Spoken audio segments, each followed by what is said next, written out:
Hello and welcome to the latest edition of Fuse News, coming to you live on Facebook and YouTube. Here's this week's top stories. Last Friday, Manchester Media Group hosted the 2021 SU Elections Results Night. This covered the results of the SU Exec Officer elections, the NUS delegate elections, and the much anticipated results of the vote of no confidence referendum. 5,142 students, which equals 13% of the student population, voted in the referendum. Nancy Rothwell and her senior leadership were voted out with a vote of no confidence. 4,590 students, equaling 89% of those who voted yes to having no confidence in the university's senior leaders. At the start of semester 2, campaigners were granted the right to a referendum from the 8th to the 11th of March, following a series of controversies surrounding the university's handling of the pandemic this academic year. This vote is the first of its kind in the university's history and asks students if they wish to declare that they no longer have confidence in the Vice-Chancellor and her senior management team.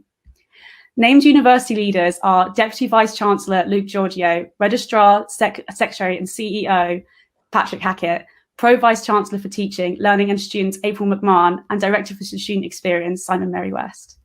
If the vote goes against Dame Rothwell, the result is non-binding, but will have to be considered by the university's Board of Governors. During this election period, we put the following question to an all-student vote. Do you agree with the following statement? This student body has no confidence in Vice-Chancellor Nancy Rothwell and other university leaders.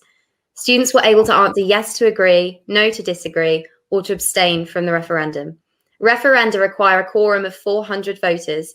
Any votes to abstain are not included in this quorum. So if the simple number of yes or no votes exceeds 400, this referendum will be valid. We then require a simple majority, and whichever option receives the most votes wins. In this referendum, we received 5,619 votes. 477 votes were cast for abstain, meaning this referendum is valid. 555 votes were cast for no, and 4,590 votes were cast for yes.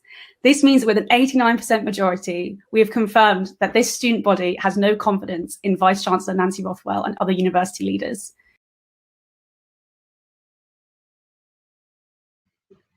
Students from the Manchester Media Group reacted to the news.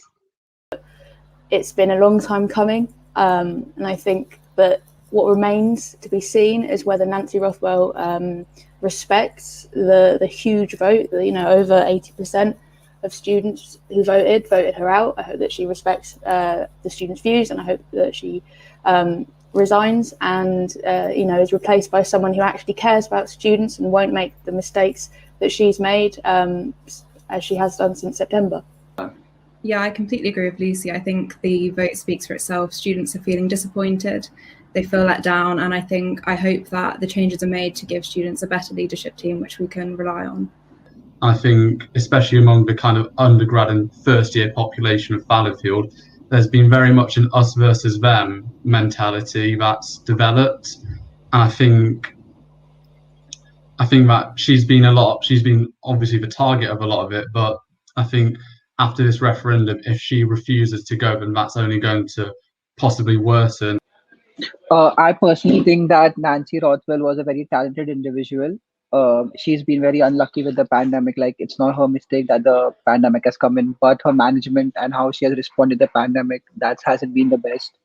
In the previous years, the University of Manchester ranking has gone up. In lots of people have ranked University of Manchester higher than it was previously ranked. And as an international student, that's one of the reasons I chose the University of Manchester.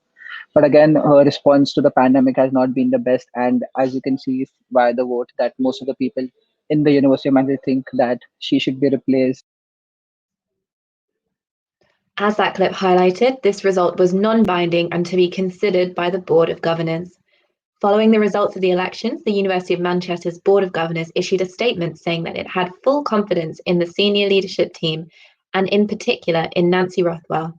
The statement reads, "We have seen the result of the student referendum and note that the turnout was 13% of our student population. The board has been briefed fully throughout the pandemic, holding additional meetings as and when required. Having been vigorous in holding the senior leadership to account, the unanimous position of the board is that we have full confidence in them to lead the university forward, and in particular in Nancy Rothwell, who has led the university with vision, compassion, and distinction for the past 10 years. The statement continued, whilst our senior leaders have not got everything right, where that has been the case, they have led from the front by apologising and have always taken action to ensure lessons are learnt and improvements are made. The university remains focused on delivering the best learning experience possible and supporting the well-being of our students, staff, and wider local community. Students are at the heart of our university. Following this, on Wednesday afternoon, the Nancy Out campaign staged a sit-in at the university to protest what they call the lack of action from the university following the results of the no confidence referendum. The Nancy Out campaigners held their sit-in on Oxford Road wearing paper masks of the faces of senior leadership. A member of the Nancy Out campaign spoke to the Mancunian. They said, "Today, we staged a socially distanced sit-in underneath the Whitworth Arch to protest the university's lack of action since a referendum overwhelmingly proved that the student body has no confidence in Nancy Rothwell or her senior management team." Now here's Chloe with the latest on the Sarah Everard vigil and the students who have been campaigning against violence towards women. After a missing person inquiry was launched on the 4th of March, the body of 33-year-old Sarah Everard was found at Hodeswood near Ashford last Wednesday the 10th. Reports say she was leaving a friend's house near Clapham Common when she was kidnapped and later murdered by Met Police officer Wayne Cousins. Since this devastating news broke last week, women across the country and beyond have been sharing their experiences of sexual harassment and day-to-day fears over their safety. This, quite rightly, has sparked a huge conversation about how the media presents stories of violence towards women and girls, often centering it as a matter of protecting women rather than tackling the root causes of these heinous events. The issue has been further compounded by the heavy policing of the vigil for Miss Everard at Clapham Common last Saturday, where peaceful protesters were pinned to the ground and faced with police brutality. Fuse News has reached out to some students in the community who have been campaigning against violence towards women. Here's Harriet Russ, founder of the Be Heard campaign, talking about the petition she is circulating, which aims to abolish the time limits to bring charges for offences of acts of domestic violence. We'll circulate these links on our socials later today. Here's Harriet. Hi, my name is Harriet Russ and I am the founder of the Be Heard campaign. I founded Be Heard after my own experience with domestic abuse to raise money and awareness around the topic. Since its launch in January of this year, we have raised over £250 for Women's Aid and worked with victims too to petition to end the 6-month time limit on reporting abuse. Abolishing this time limit will allow victims to process their trauma before reporting it to police. So far, we've received over 30,000 signatures, but we need 100,000 for Parliament to debate it. The reaction to Sarah Everard's tragic murder has been staggering. It has united people in a national struggle for women's rights, but it has highlighted that much more needs to be done. My hope is that this petition and social conversation will bring about the change needed so that no other woman will die in vain. I also spoke to Salford University graduate Megan McGrath about the Change.org petition she started to legalise the possession of pepper spray as a non-lethal protective mechanism. She told me that the Sarah Everard disappearance and subsequent murder was what prompted her to start the petition, as well as seeing the hashtag #NotAllMen on Twitter. Currently, pepper spray is classed as a firearm and banned under Section 5(1)(b) of the Firearms Act 1968. Possession and use by common citizens can result in a prison sentence and criminal record. Megan expressed that anyone asking what's to stop men using it against women, men are already using weapons to assault women. Legalising doesn't mean free access to all, as they might bring in licensing to control who uses it. When asked about her suggestions for what people can do to support the movement, Megan told me, "There is no solution that will reverse years of sexism overnight, because this is a societal problem worldwide. However, measures such as pepper spray are only a preventative measure to keep people safe until the root of the problem is addressed. We need men to take a step back and listen to what women have to say in regards to safety. Whilst we're aware it's not every man, it's enough men for us to have to treat every man we pass as a potential attacker." Megan would also like Fuse News to boost the Parliament version of this petition, which is more likely to go somewhere. Please find these on our socials at FuseNews_UOM for Instagram or on the Fuse TV Manchester Facebook page. Many students have also been outraged by the lack of response by UOM to the Sarah Everard murder and surrounding movement. Here's Erika talking about the email template she constructed as a letter of complaint to the university. Hi, I'm Erika. I'm a second year student studying sociology and criminology at the University of Manchester. I was personally affected by the murder of Sarah Everard at the hands of the police officer, as well as the online discourse surrounding sexual assault and violence against women that followed the murder over the last week. It's been really exhausting, and hearing all these stories combined with my own experience of constantly being exposed to discussions surrounding women's rights, sexual assault, rape, violence, etc., led me to question why the university had not offered any support. So I saw that they had emailed a students' newsletter about tips for staying safe around campus and at night, but I felt like they needed to address the actual murder and the additional impact that it has had on women. So I felt like no university staff had acknowledged the murder and the impact that it had on our ability to do work as well, which is something that significantly affected me. I wrote an email to the uni basically complaining about the fact that they had not acknowledged the murder and all of the potential impacts that it could have on students. I mean, in Fallowfield especially, it doesn't feel like a safe place to live for so many people. So I have actually got a response since then, offering support,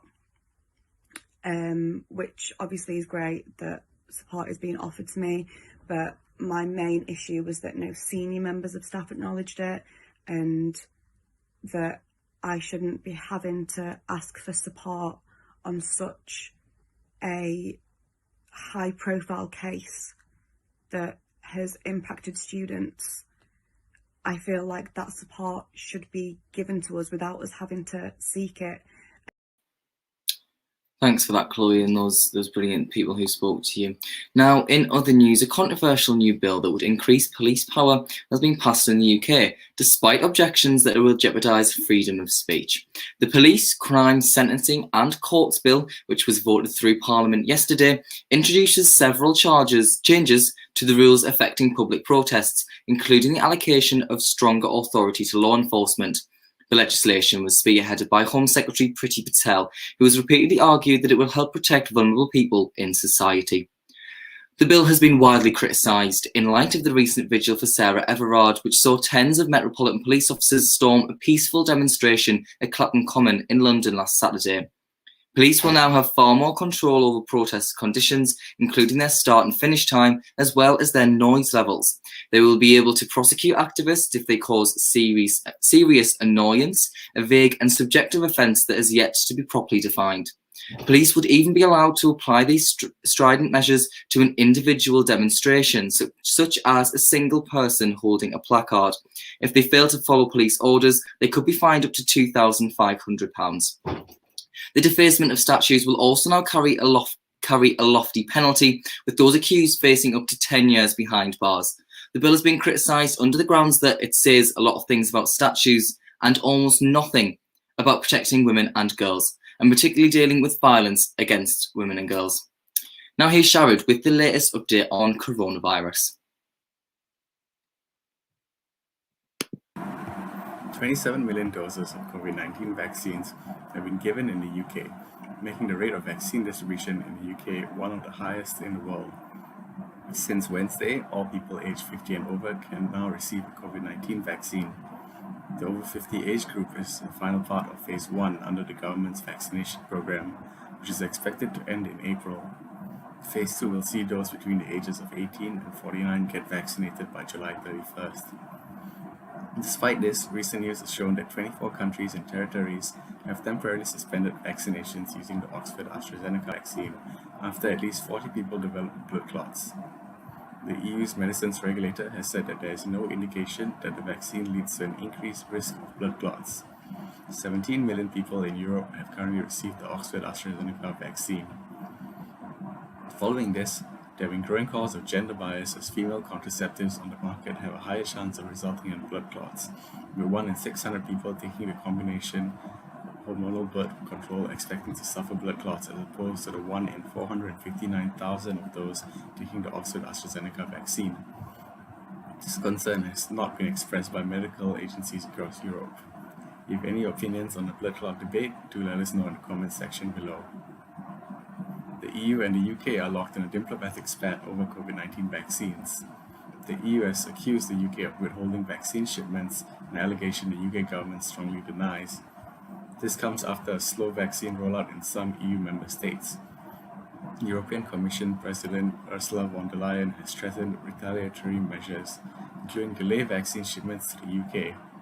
Should this happen, it will come as a major blow to the UK vaccination program, as there has already been a delay in the delivery of vaccines from India that could slow down the vaccine rollout for weeks. Thanks for that, Sharad. And as Sharad said there, if you do have any opinions or you'd like to speak to us about anything that was mentioned in that story, please do get in contact. That is all from us this week at Fuse News at the University of Manchester. Please don't forget to tune in next week at Friday at 11:45. Goodbye.